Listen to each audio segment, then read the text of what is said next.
סטודיו למהדרין מעצבים תכשיטי קדושה ומוצרי יודאיקה ואת הטליתות המהודרות והמרהיבות ביותר בעולם. זו הטלית שלנו, היא 100% צמר רחלים כדי שיהיה מותר לברך עליה לכתחילה מדאורייתא.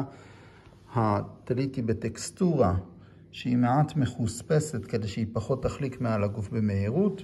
הפתיליות שלנו הן עבודת יד, השזירה של החוט עצמו זה ביד. זה הידור שלנו, והקשירות הן נעשו על ידי אברך שלומד תורה כל היום. הקצוות של הפתיליות מחוזקות, יש דבק בקצה כדי שזה לא ייפרם במהירות. על הטלית שלנו אנחנו משפצים מאות והרבה פעמים אלפי קריסטלים מרהיבים. פה זה קריסטל שהוא צבעוני, יש לנו פה בארבעת הכנפות מגן דוד, וזו העטרה, האזור של הראש.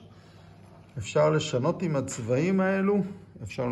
יש לנו צבעים אחרים במלאי, ואפשר להוסיף גם אלמנט בגב. יש לנו כתר, נבל, האש שלי, מגן דוד, מנורה, כל מיני רעיונות מיוחדים שאפשר להוסיף בגב, ויש לנו גם אפשרות לעשות כנפות בצורות אחרות.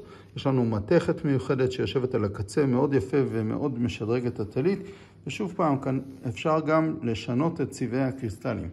כנסו אלינו, מהדרין.co, אנא שתפו את הסרטון כדי שנוכל להגיע לאנשים שאוהבים דברים מיוחדים ביותר.